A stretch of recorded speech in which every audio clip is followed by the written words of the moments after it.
இது ஒரு நல்ல கேள்வி தான். இதுக்கு பதில் சொல்கிறதுக்கு முன்னாடி மறுபடியும் நம்ம அந்த பழைய கதைக்கு தான் போக வேண்டியிருக்கு. என்ன அப்படின்னா, இயற்கை கூட இணைந்து வாழ்கிறது.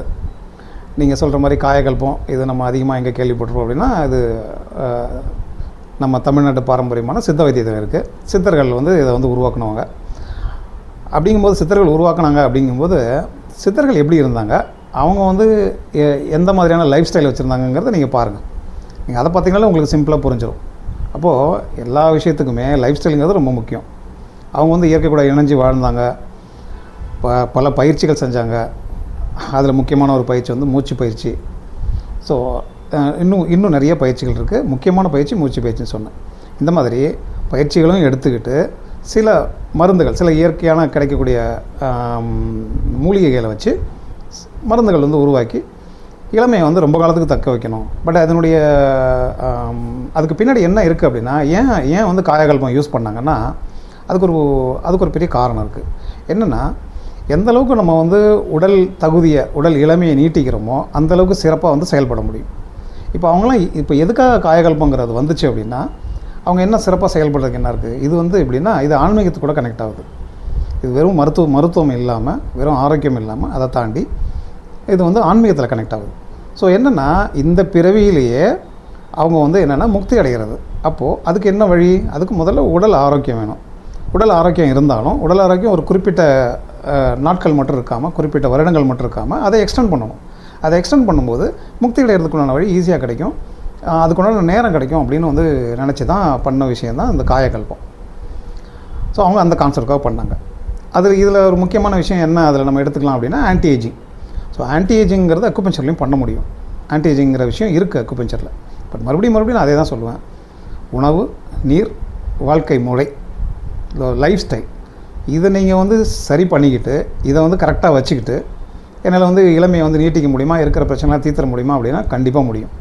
உடல் ரீதியான பிரச்சனை எல்லாத்தையுமே தீர்த்துட்டு நீங்கள் இளமையாக அதிக காலம் வாழ்கிறதுக்கு அக்குபஞ்சர் நிச்சயமாக உதவி செய்யும். அதில் வழிகள் இருக்குது, செய்ய முடியும்.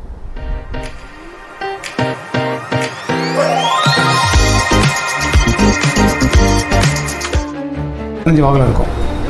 அப்போது நானும் மிஸ்ஸஸ், என்னுடைய டாட்டர் 3 பேரும் 2 வீலரில் ட்ராவல் பண்ணிகிட்டு இருந்தோம்.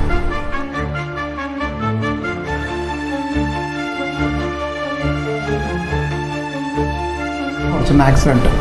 ஸோ நாங்கள் 3 பேருமே வண்டியிலேருந்து கீழே விழுந்துட்டோம். ஏதோ நல்லா குத்தி இருக்குது, ராடோ ஏதோ ஒன்று குத்தின மாதிரியான ஒரு காயம். அதுலேருந்து ரத்தம் குப்புன்னு வெளியில் வந்துக்கிட்டே இருக்குது. கையை வச்சு அமுக்குனா நிற்கிது, கை எடுத்துகிட்டா வந்துக்கிட்டே இருக்குது.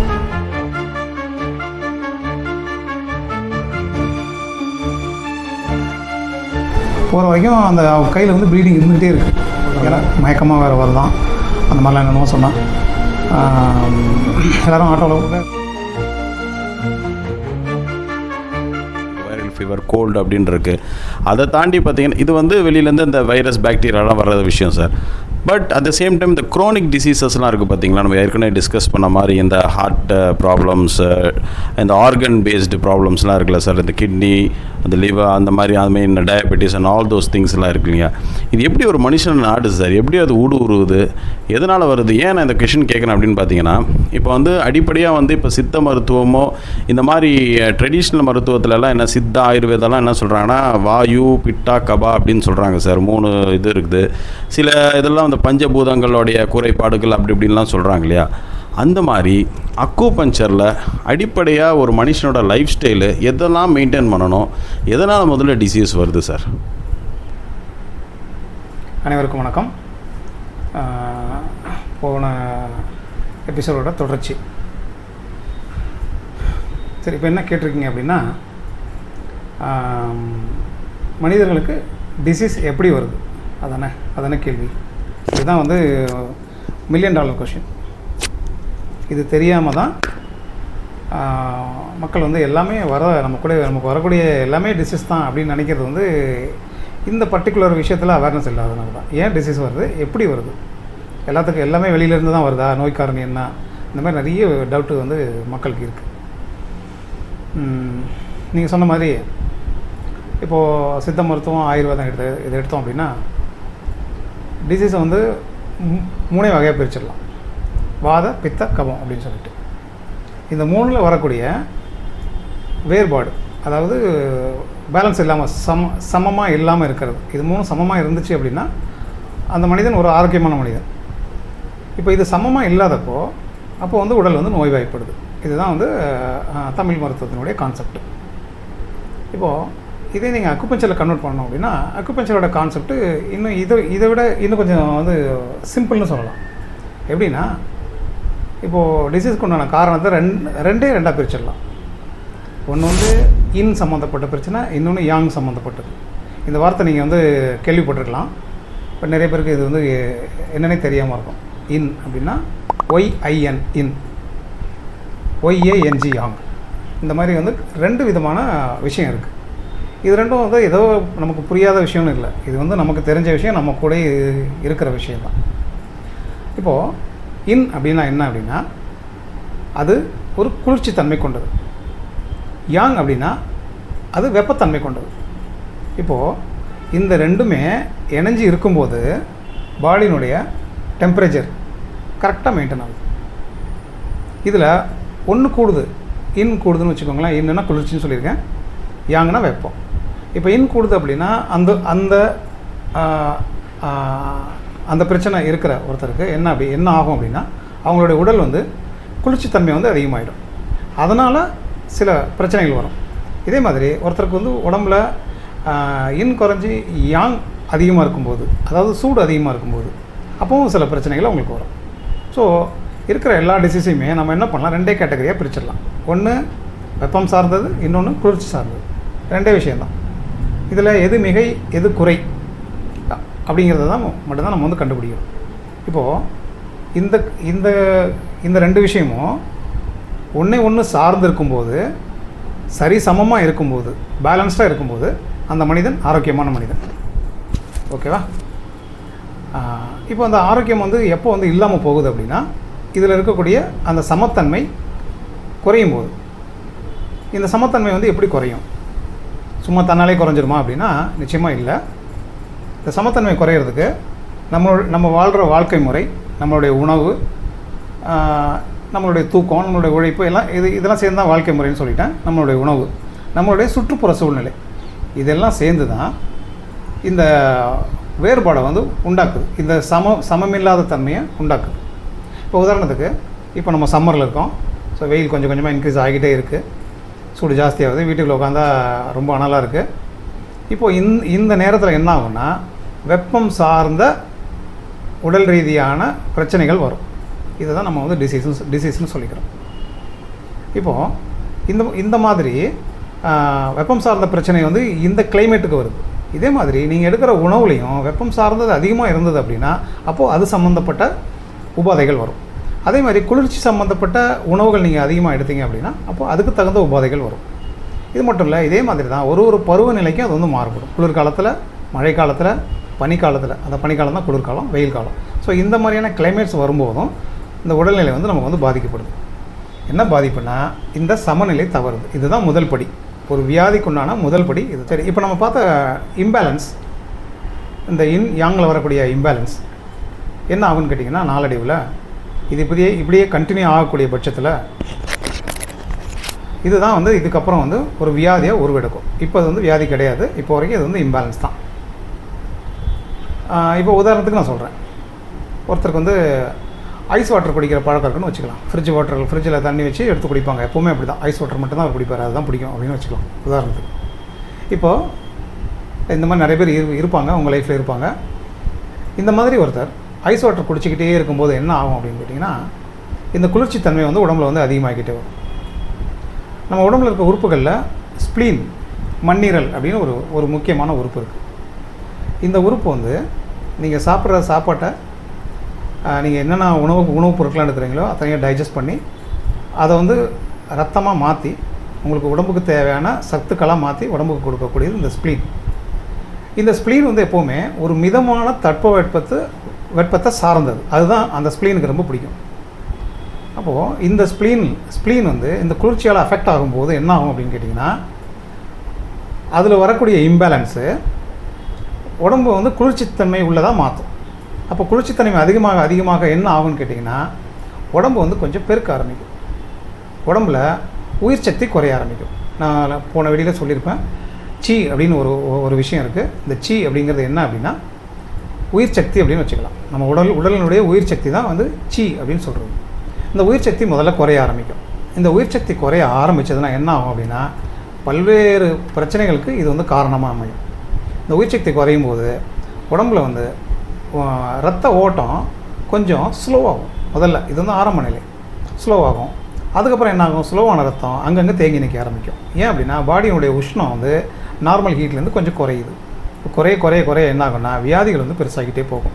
அப்போது இந்த தேங்கி நிற்கிற ரத்தம் சரியாக ஓடாததுனால உடலில் சில இடங்களில் வலி உண்டாகலாம்.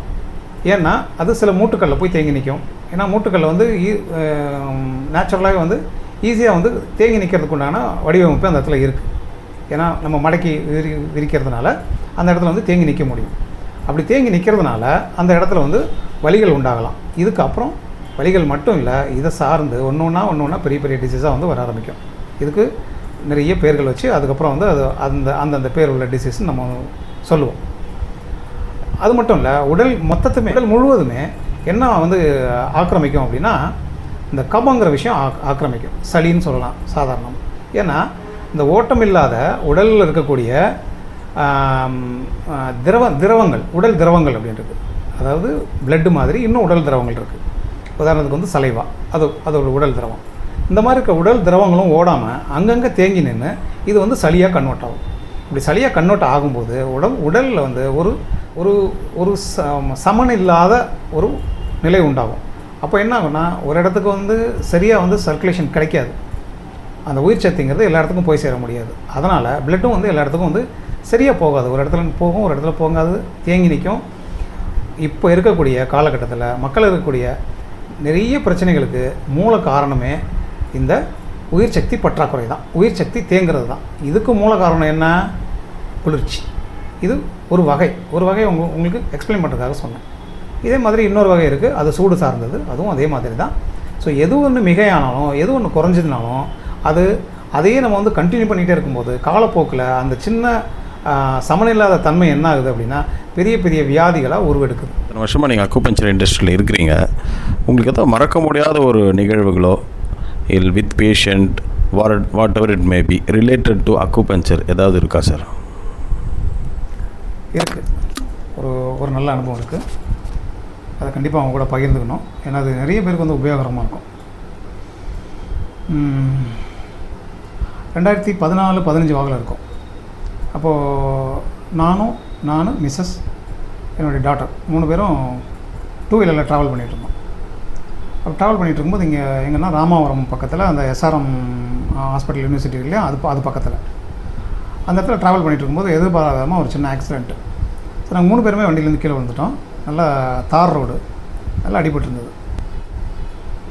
மிஸ்ஸஸ்க்கு வந்து கையில் ஷோல்டரில் வந்து சரியான அடி, கையை வந்து தூக்கவே முடியல. என்னுடைய டாக்டருக்கு வந்து கையில் ஃபோராம் ஏரியாவில் ஒரு குழி மாதிரியான ஒரு காயம், ஏதோ நல்லா குத்தி இருக்குது, ராடோ ஏதோ ஒன்று வந்து குத்தின மாதிரியான ஒரு காயம். அதுலேருந்து ரத்தம் வந்து குப்புன்னு வெளியில் வந்துக்கிட்டே இருக்குது. கையை வச்சு அமுக்குனா நிற்கிது, கை எடுத்துகிட்டா வந்துக்கிட்டே இருக்குது. ஸோ அதில் என்ன பண்ணால் என்னோடய வண்டியில் இந்த ஒரு துணியை எடுத்து அதில் நல்லா கட்டிட்டு அதை முடிஞ்ச வரைக்கும் அதை கொஞ்சம் நல்லா அமுக்கி பிடிச்சிக்கிட்டேன். பக்கத்தில் இருக்கவங்க எல்லோரும் ஓடி வந்து ஹெல்ப் பண்ண வந்தவங்க எல்லோரும் என்ன சொன்னாங்க அப்படின்னா, பக்கத்தில் ஹாஸ்பிட்டல் இருக்குது, உடனே போயிடுங்க, செக் பண்ணி பார்த்துருங்க அப்படின்னாங்க. ஏன்னா அந்த கண்டிஷன் வந்து அந்த சுச்சுவேஷன் வந்து அப்படி தான் இருந்துச்சு. பட் எனக்கு என்னென்னா நான் அதை பற்றி கொஞ்சம் கூட யோசிக்கலை.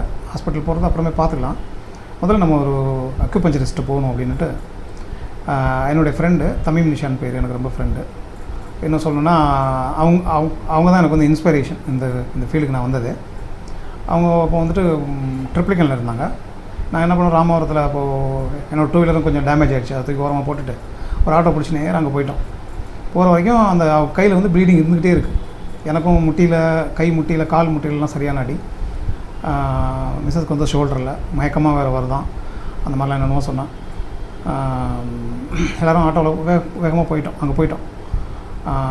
அங்கே போன உடனே என்ன பண்ணாங்க, இமீடியட்டாக எங்களுக்கு ஒரு மெடிசன் கொடுத்தாங்க. அது என்னென்னா, இப்போது மெடிசன் ஏன் சொல்கிறேன் அப்படின்னா, இது வந்து எல்லாருமே வந்து சுலபமாக வாங்கி கையில் வச்சுக்கக்கூடிய ஒரு விஷயம். ஒரு ஃபஸ்ட் எய்டுக்கு உண்டான ஃபஸ்ட் கிளாஸ் மெடிசன் இது. இந்த மெடிசன் வந்துட்டு அக்குபஞ்சருக்கு இதுக்கும் எந்த சம்மந்தமும் இல்லை. பேட்ச் ஃப்ளவர் ரெமெடி அப்படின்னு ஒரு ரெமெடி இருக்குது. இந்த ரெமெடியில் வந்து ஃப்ளவர்ஸ்லேருந்து எடுக்கக்கூடிய எக்ஸ்ட்ராக்ட்லேருந்து தயாரிக்கக்கூடிய மெடிசன்ஸ் வந்து ஒரு 38 வகையான மெடிசன் இருக்குது. இது வந்து இங்கிலாண்டை சேர்ந்த ஒரு மெடிசன். இது இங்கே எல்லா ஹோமியோ மெடிசன் கடைகள்லையும் இது வந்து அவைலபிள். ரெஸ்கியூ ரெமெடி அப்படின்னு பேர். இந்த ரெஸ்கியூ ரெமெடி வந்து ஒரு அருமையான முதலுதவி மருந்து. எல்லார் வீட்லேயும் எல்லார் பாக்கெட்லேயும் வச்சுருக்க வேண்டிய ஒரு முக்கியமான விஷயம். முக்கியமாக 2 வீலர் ஓட்டுறவங்க எல்லாருமே பாக்கெட்டில் வச்சுருக்க வேண்டியது ரொம்ப ரொம்ப அவசியம். வெளியூர் டூர் போகிறவங்க இவங்கெல்லாம் வச்சுருக்கிறது ரொம்ப நல்லது. ஸோ இந்த மெடிசன் நான் இப்போ பார்த்து அன்ஃபார்ச்சுனேட்டாக அது வந்து வச்சுருக்கல, வீட்டில் இருக்குது, நான் வந்து பாக்கெட்டில் இல்லை. ஸோ அதுதான் எல்லாருக்குமே கொடுத்து ஒரு 2-3 டைம் ஒரு 5 மினிட்ஸ் கேப்பில் கொடுத்துட்டே இருந்தாங்க. கொடுத்து என்னாச்சுன்னா அதுக்கப்புறம் வந்து ப்ளீடிங் வந்து உடனே நின்றுச்சு. இதில் ஒரு ஃபென்டாஸ்டிக்கான விஷயம் என்னென்னு கேட்டிங்கன்னா, எவ்வளோ பெரிய ப்ளீடிங்காக இருந்தாலும் ப்ளீடிங் வந்து உடனே நிற்கும். ஸோ ப்ளீடிங்கை நிறுத்துறதுக்கு இந்த மெடிசன் வந்து ஒரு அருமையான மருந்து. அது ஒன்று. ரெண்டாவது விஷயம், இப்போது ஒரு ஆக்சிடெண்ட்னால் அவங்களோட மனநிலை எப்படி இருக்குன்னு பாருங்களேன். ஒரு பதற்றம், பயம், ஒரு மாதிரி மூட் அப்செட், இனிமேல் என்ன நடக்கும்னு தெரியாது. இந்த மாதிரியான நிறைய இதில் வந்து இருப்பாங்க. சில பேர் ஷாக் ஆகிடுவாங்க. அந்த ஷாக்கில் அவங்களுக்கு ஒன்றுமே புரியாது, நெக்ஸ்ட் என்ன பண்ணணுன்னே தெரியாது. அவங்க யாருங்கிறதே அவங்க வந்து மறந்து போகக்கூடிய அளவுக்கு சில பேருக்கு ஷாக்லாம் ஆகிடும். அது வந்து ஆக்சிடென்ட்டுடைய தன்மையை பொறுத்தது, அந்த மனிதனோட தன்மை பொறுத்தது. இந்த மாதிரியான விஷயங்கள்லேருந்து இந்த ரெஸ்கியூ ரெமெடி உடனே வெளியில் கொண்டு வந்துடும். நீங்கள் வந்து இமீடியட்டாக வந்து நார்மலுக்கு வந்துடுவீங்க, அதிகபட்சம் ½ அன் ஹவர். ஸோ இந்த மாதிரி தான் நாங்கள் அந்த மெடிசன் எடுத்த உடனே நாங்கள் ஓரளவுக்கு எல்லாருமே வந்து தெளிய ஆரம்பிச்சிட்டோம், ஓரளவுக்கு நார்மலாக இருக்க ஆரம்பிச்சிட்டோம். அதுக்கப்புறம் என்ன பண்ணாங்க, வழக்கமாக நம்ம அந்த எங்கெங்கெல்லாம் அடிபட்டிருக்கோ அதுக்கு தகுந்த மாதிரி என்னென்ன பாயிண்ட்ஸ் போடணுமோ அந்த மாதிரி பார்த்துட்டு அக்குபஞ்சரில் ட்ரீட்மெண்ட் எடுத்துகிட்டு வீட்டுக்கு வந்துட்டோம். வீட்டுக்கு வந்தோம். எனக்கு கொஞ்சம் பரவாயில்ல, கை காலெலாம் எனக்கு வந்து அசைக்கூடிய நிலைமையில் இருந்துச்சு. காயம் பெருசாக இருந்தாலும் மிஸ்ஸஸ்க்கு வந்து கை வந்து அசைக்க முடியாமல் இருந்தது. ஷோல்டர் வந்து ஐ திங்க் எந்த ஷோல்டர்னு மறந்துட்டேன், எனக்கு லெஃப்ட்டுங்கிற மாதிரி ஞாபகம் இருக்குது. அந்த ஷோல்டர் வந்து ரொம்ப அடி. இன்னும் சொல்லணும்னா அது அந்த மேலே வந்து துணியே பட முடியாத அளவுக்கு காயம், அதில் சரியான காயம். மகளுக்கு வந்து அந்த கையில் பட்ட அந்த பிளட் வந்துட்டு இருந்துச்சுலே ஒரு பெரிய ஹோல் மாதிரி, அது வந்து பரவலமாக ஆகிடுச்சு. ப்ளீடிங் கம்ப்ளீட்டாக நின்றுச்சு. பெயின் நின்று போச்சு. அது இல்லாமல் அவளுக்கும் சில இடங்களில் சின்ன காயம். அதுக்கப்புறம் இதே மாதிரி மறுபடியும் ஒரு 5-6 டைம்ஸ் வந்து ட்ரீட்மெண்ட் பண்ணியிருப்போம். அக்குபஞ்சர் ட்ரீட்மெண்ட் தான். மறுபடியும் அதே மாதிரியான ட்ரீட்மெண்ட்ஸு சில பாயிண்ட்ஸ் எடுக்க ஆரம்பித்தோம். நான் வந்து ஒரு 5 ட்ரீட்மெண்ட்லேயே நான் வந்து கம்ப்ளீட்டாக க்யூர் ஆகிட்டேன். அதுக்கப்புறம் வந்து என்னோடய டாக்டரும் பரவாயில்ல, பெட்டர் ஆகிட்டேன் நல்லாவே. அந்த காயம் வந்து அப்படியே வந்து மேவி வந்துருச்சு, நல்லா மேலே வந்து ஆற ஆரம்பிச்சிது. எந்த மெடிசன் போடல, ஒன்றுமே போடல, அதிகபட்சம் தேங்காய் எண்ணெய் போடுவோம் அதில், அவ்வளோதான். அதுக்கப்புறம் மிஸ்ஸஸ்க்கு வந்து நல்ல போனில் அடி. ஆனால் ஃபார்ச்சுனேட்லி எந்த கிராக் ஆகலை, உடையலை போன். நல்லா வந்து அடி மட்டும் ஸ்ட்ராங்காக விழுந்திருக்கு. அதனால் வலி, பயங்கரமான வலி இருந்துகிட்டே இருந்தது. இன்னொரு 10 மோர் ட்ரீட்மெண்ட்ஸ் இருக்கும் அவளுக்கு மட்டும்.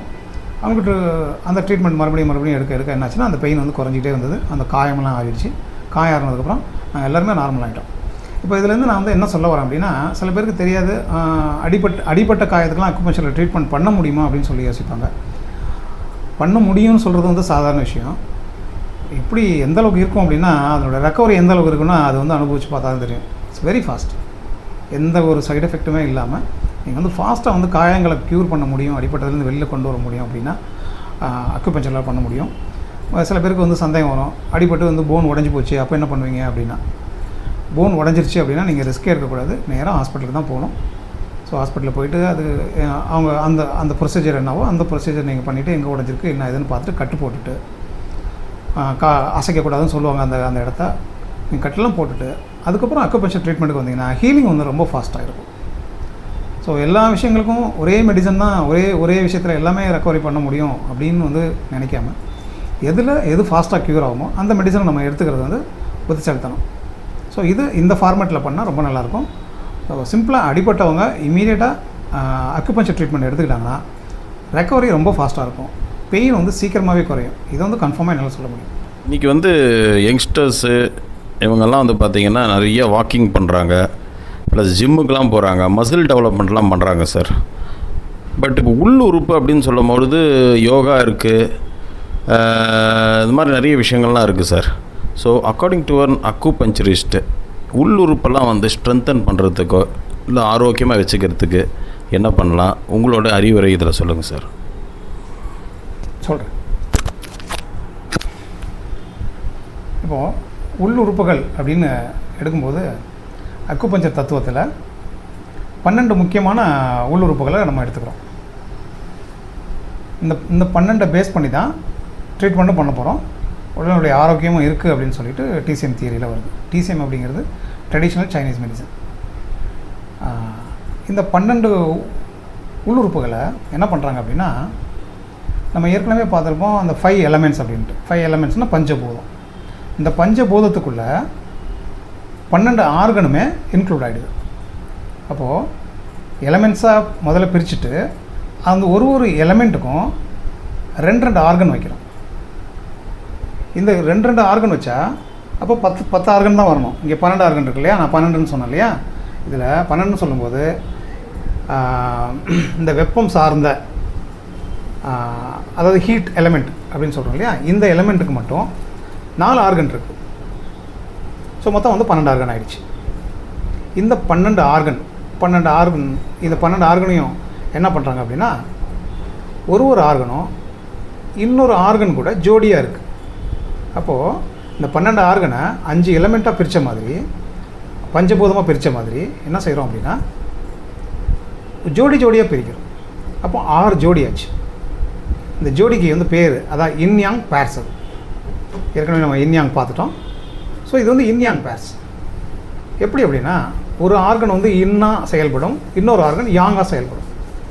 இந்த இன்னும் யாங்கும் இணைந்து செயல்படும் போது தான் அதனுடைய எஃபிஷியன்சி கரெக்டாக இருக்கும். அது அப்படி தான் செயல்படவே முடியும். அது அப்படி தான் வடிவமைக்கப்பட்டிருக்கு. இப்போ இந்த உலகத்தில் எடுத்து பார்த்தீங்கன்னா, பிரபஞ்சத்தை பார்த்தீங்கன்னா 5 எலமெண்ட்ஸ் அப்படிங்கிறது எங்கும் நிறைஞ்சிருக்கு. அதே மாதிரி இந்த 5 எலமெண்ட்ஸ்குள்ளேயே இன்னும் யாங்கும் கலந்தே இருக்குது. சூடும் குளிர்ச்சியும் கலந்தே இருக்குது. இதே விஷயந்தான் நம்ம உடம்புக்குள்ளேயும் அப்படியே இருக்குது. அந்த 5 எலமெண்ட்டும் இருக்குது, இன்யாங்கும் இருக்குது. இந்த இன்யாங்கை பேராக யூஸ் பண்ணி ஆர்கன்ஸும் அமைஞ்சிருக்கு. இதில் நான் வந்து பேர்ஸ் சொல்கிறேன், சும்மா ஒரு புரிதலுக்காக நீங்கள் வந்து தெரிஞ்சு வச்சுக்கோங்க. முதல்ல எர்த் எலமெண்ட்லேருந்து ஆரம்பிப்போம். எர்த் எலமெண்ட் அப்படிங்கிறது நிலம் மூலகம் அப்படின்னு பேர். இந்த எர்த் எலமெண்ட்டை சேர்ந்தது ஸ்ப்ளீனும் ஸ்டொமக்கும். இப்போ நான் ஏற்கனவே சொன்னேன் இல்லைங்களா, ஏன் 2 ஆர்கன் இருக்குன்னா, ஒன்று இன்னொன்று யாங்கு. ஒரு யாங் இது இணைஞ்சிருந்தால் தான் செயல்பாடே நடக்கும். ஏன்னா இன்னுங்கிறது ரிசோர்ஸ், யாங்குங்கிறது ஆக்டிவிட்டி. ஒரு ரிசோர்ஸ் வேணும், அந்த ரிசோர்ஸை செயல்படுத்துறதுக்கு ஒரு ஆக்டிவிட்டி வேணும். இது ரெண்டும் சேர்ந்துருந்தால் தான் ஒரு ஆக்ஷன் நடக்கும். இப்போ நம்ம உலகத்திலே பாருங்கள், எல்லா உயிரினங்களும் எல்லாமே ஜோடியாக தான் இருக்குது. இப்போ நான் குளிர்ச்சின்னு சொன்னேன் பார்த்தீங்களா, இன்னு சொன்னோம் இல்லையா, இந்த இன் வந்து பெண் தன்மை கொண்டது, யாங்குங்கிறது ஆண் தன்மை கொண்டது. அப்போ இன்னும் யாங்கும் இணைஞ்சே தான் இருக்கிறாங்க. இந்த உலகத்தினுடைய நீதியே அதுதான். இந்த உயிரினங்கள் எப்படி இருக்குது அப்படின்னா, இன் யாங் சேர்ந்து தான் இருக்குது. ஸோ எல்லாம் ஜோடியாக தான் வாழ்து. அது வந்து இயற்கையின் அமைப்பு. அதே மாதிரி தான் உடம்புக்குள்ளே இருக்க உறுப்புகளும் அதே மாதிரி 2 சேர்ந்துருக்கு. இப்போது எர்த்து பார்த்தோம் இல்லைங்களா, எர்த்துக்கு அப்புறம் காற்றுங்கிற மூலகம். இதை வந்து இங்கிலீஷில் கன்வெர்ட் பண்ணும்போது அது வந்து மெட்டல் அப்படின்னு வருது. இப்போ இதை சார்ந்த 2 உறுப்புகள் என்ன அப்படின்னா, ஒன்று லங்கு, இன்னொன்று லார்ஜ் இன்டெஸ்டைன். இது லங்குங்கிறது இன் உறுப்பு, லார்ஜ் இன்டெஸ்டைன் அப்படிங்கிறது யாங் உறுப்பு. இதுக்கு அடுத்ததாக உள்ளது வாட்டர், அதாவது நீர் மூலகம். இப்போ நீரில் கிட்னியும் யூரினரி பிளாடரும் இருக்குது. இது 2 ஒரு ஜோடி. யூரினரி பிளாடருங்கிறது யாங்கு, கிட்னிங்கிறது இன். இதுக்கப்புறமா உள்ளது உட்டு, அதாவது தமிழில் வந்து சொல்லும்போது இது வந்து ஆகாயம்னு சொல்லுவோம். எலமெண்ட்டில் வந்து இது ஆகாயத்தில் வரும். இந்த எலமெண்ட்டில் ஒன்று வந்து லிவர் வந்து இன்னு, லிவர்னுடைய ஜோடி யாங் வந்து கேல் பிளாடர் அப்படிங்கிற உறுப்பு. இதுக்கப்புறம் ஃபயர், நெருப்பில் வந்து என்ன பண்ணுறோம் அப்படின்னா, 4 ஆர்கன் இருக்குது. அதில் ஹார்ட்டை சுற்றி இருக்கக்கூடிய இருதய மேலுறை, இதை வந்து ஒரு ஆர்கனாக கன்சிடர் பண்ணுறாங்க அக்குபஞ்சரில். இந்த இருதய மேலுறைங்கிறத பெரிகார்டியம் அப்படின்னு சொல்கிறோம். அப்போ ஹார்ட்டு பெரிகார்டியம் இது 2மே இன்னுறுப்பு. இதுக்கு யாங் உறுப்பு எதுன்னு கேட்டிங்கன்னா, அந்த ஹார்ட்டோடைய ஜோடி எது அப்படின்னு கேட்டால் ஸ்மால் இன்டெஸ்டைன், சிறுகுடல். அதே மாதிரி பெரிகார்டியமுடைய இணை உறுப்பு யாங் உறுப்பு எது அப்படின்னு கேட்டால் ட்ரிபிள் வார்மர் அப்படிங்கிற ஒரு உறுப்பு. இந்த ட்ரிபிள் வார்மருங்கிறது ஃபிசிக்கலாக ஒரு உறுப்பு கிடையாது. இந்த ட்ரிபிள் வார்மர் அதுக்கு பதிலாக எப்படி இருக்கும் அப்படின்னு கேட்டிங்கன்னா, ஒரு ஜவ்வு படலம். நம்மளுடைய பாடியை ட்ரங்க் ஆஃப் த பாடி அப்படின்னு சொல்லுவோம். கழுத்தில் இருந்து அடி வயிற்கு கீழே இருக்குது இல்லைங்களா, இனப்பெருக்க மண்டலம், அது வரைக்கும் உள்ளது வந்து ட்ரங்க் ஆஃப் த பாடின்னு சொல்லுவோம். இந்த ட்ரங்க்கை 3ஆக பிரித்தோம் அப்படின்னா, செஸ்ட் வரைக்கும் உள்ள ஒரு பகுதி, தொப்புள் வரைக்கும் உள்ள பகுதி, அதுக்கு கீழே உள்ளது. ஸோ 3ஆக பிரியுது. இந்த பிரிக்கிற இடத்துல ஒரு ஜவ்வு படலாக இருக்கும். ஸோ இதை தான் நம்ம ட்ரிபிள் வார்மர்னு சொல்கிறோம். பாடியை 3ஆக பிரித்து அந்த 3ல் இருக்கக்கூடிய டெம்பரேச்சரை மெயின்டைன் பண்ணுறது இந்த ட்ரிபிள் வார்மர்னு சொல்கிறது. இந்த இப்போ ட்ரிபிள் வார்மரும் பெரிகார்டியமும் ஒரு ஜோடி, மொத்தம் 12 ஆகிடுச்சிங்களா? சரி, 12 உறுப்பு இருக்குங்கிறத முதல்ல நீங்கள் வந்து தெரிஞ்சுக்கிறீங்க. 12 உறுப்பு எப்படி ஜோடி ஜோடியாக வேலை செய்யும். இந்த ஜோடி ஜோடியாக வேலை செய்யும்போது தான் அது வந்து கரெக்டாக வேலை செய்யுங்கிறது இயற்கையிலே அமைக்கப்பட்டது. இது எப்படி வந்து ஸ்ட்ராங்காக வேலை செய்ய வைக்கலாங்கிறதுக்கு இன்னொரு விஷயம் இருக்குது. நம்ம சிம்பிளாக ஃபுட்டிலேருந்து இதை நான் சொல்கிறேன் உங்களுக்கு. எப்படி ஃபுட்லேருந்து இதை நம்ம வந்து எக்ஸ்ட்ராக்ட் பண்ணிக்கலாம் அப்படின்னா, இந்த ஒரு எலமெண்ட்டுக்கும் ஒரு சுவை சார்ந்ததாக இருக்குது. இந்த சுவை சரியான அளவு நீங்கள் எடுத்துக்கும்போது அந்த உள் உறுப்பு ஸ்ட்ரென்தன் ஆகிடும். சிம்பிளாக எப்படி சொல்லலாம் அப்படின்னு கேட்டிங்கன்னா, இப்போ முதல்ல ஒரு மூலகமாக வருவோம், ஒரு எலிமெண்ட்டாக வரும். எர்த் எலிமெண்ட்டை சார்ந்த சுவை வந்து இனிப்பு. இப்போ இந்த இனிப்பு சுவை சரியான அளவில் நீங்கள் எடுத்துக்கும்போது, உணவில் வந்து எடுத்துக்கும்போது சரியான அளவுலையும் இருக்கணும், சரியான தரமானதாகவும் இருக்கணும். இப்போது இனிப்பு அப்படிங்கும்போது பலவிதமான விஷயங்கள் வந்து இனிப்பு இருக்கும். இனிப்புனாலே முக்கியம் நமக்கு முதல்ல வர வேண்டிய நமக்கு தெரிகிறது சர்க்கரை. அதாவது சர்க்கரையிலே நிறைய விஷயங்கள் இருக்குது, விதவிதமாக இருக்குது. நாட்டு சர்க்கரை இருக்குது, கருப்பட்டி இருக்குது, வெள்ளை சர்க்கரை இருக்குது, நம்ம சாப்பிட்ற ஆர்டினரி சுகர். இதில் எது வந்து கெமிக்கல் இல்லாமல், எது நல்ல உண்மையாக, அதாவது இயற்கையிலேருந்து கிடைக்கக்கூடிய இனிப்பு, பழங்கள்லேருந்து கிடைக்கக்கூடிய இனிப்பு, இந்த மாதிரியான இனிப்பை வந்து நீங்கள் உடம்புல தேவையான அளவுக்கு சேர்த்துக்கணும். சிம்பிளாக சொல்லணும்னா அறுசுவையும் சரியான அளவில் உடம்புல சேரணும். அப்படி சேரும்போது எல்லா உறுப்புகளுமே வலுவாக இருக்கும். நம்ம பெரும்பாலும் ஏதாவது ஒரு குறிப்பிட்ட சுவையை தான் நம்ம வந்து எடுத்துக்கிறோம். அதில் அதிகமாக மக்கள் சேர்த்துக்கிறது என்னென்னு கேட்டிங்கன்னா, சில பேர் வந்து இனிப்பு பிரியர்களாக இருப்பாங்க, சில பேர் காரம் அதிகமாக சாப்பிட்றவங்க இருப்பாங்க, இன்னும் சிலர் உப்பு அதிகமாக சாப்பிட்றோம். இந்த 3 சுவை தான் நம்ம வந்து அதிகமாக எடுக்கிறது. மற்ற 3 சுவையை நம்ம வந்து என்ன பண்ணுறோம், குறைவாக தான் எடுக்கிறோம். அதாவது கசப்பு, துவர்ப்பு, புளிப்பு. ஓகே, புளிப்பு கூட வந்து சில பேர் வந்து விரும்பி எடுக்கிறவங்க இருப்பாங்க. சரி, இந்த சுவைகள் வந்து அளவாக, சரியான அளவாக, யாருமே பேலன்ஸாக இருக்கிற மாதிரி பாடிக்கு எடுக்கணும். ஏன்னா ஏற்கனவே சொன்ன மாதிரி இந்த பேலன்ஸ் அப்படிங்கிறது தான் உடலினுடைய ஆரோக்கியம். அப்போ பேலன்ஸுங்கும்போது உணவுலேயும் அதே மாதிரி ஒரு பேலன்ஸ் வேணும். நம்ம தமிழர்களுடைய மரபில் வந்து அறுசுவை உணவு அப்படி தான் சொல்லுவாங்க, அறுசுவை விருந்து. இந்த அறுசுவையும் உடம்புல வந்து ரெகுலராக சரியான அளவு சேர்கிற மாதிரி நீங்கள் எடுத்துக்கிட்டே வரும்போது உங்களுடைய உள் உறுப்புகள் ஸ்ட்ராங்காக தான் இருக்கும். இப்போ இனிப்பு சொல்லிட்டேன். இனிப்பு வந்து எர்த் எலிமெண்ட்டை சேர்ந்தது. மெட்டல் எலிமெண்ட் வந்து அதனுடைய சுவை வந்து காரம். அடுத்தது வாட்டருக்கு உப்பு. அடுத்தது வந்து வுட்டு, ஆகாயத்தினுடைய சுவை புளிப்பு.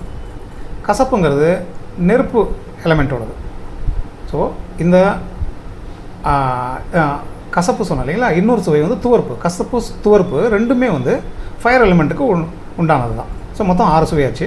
இப்போ இந்த 6 சுவையும் நீங்கள் பேலன்ஸாக எடுக்கும்போது எல்லா ஆர்கனுமே நார்மலாகவே பேலன்ஸ்டாக தான் இருக்கும். அப்போது ஆரோக்கியமானதாக தான் இருக்கும். இது வந்து உணவை பொறுத்த வரைக்கும். ஸோ உணவில் இருக்கிற கட்டுப்பாடு முக்கியமாக உடலினுடைய ஆரோக்கியத்தை நிர்ணயிக்குது, உடலினுடைய உள்ளுறுப்புகளினுடைய ஸ்ட்ரென்த்தனை வந்து என்ஷூர் பண்ணுது. இது போக உங்களுடைய வாழ்க்கை முறை, மற்ற விஷயங்கள் இருக்கு இல்லையா, உழைப்பு, ஓய்வு, உறக்கம், நல்ல மனநிலை, நல்ல காற்று, இது எல்லாமே சேர்ந்து தான் உங்களுக்கு வந்து முழுமையான ஆரோக்கியத்தை, சமன்படுத்தப்பட்ட ஆரோக்கியத்தை உங்கள் உடம்புக்கு தர முடியும்.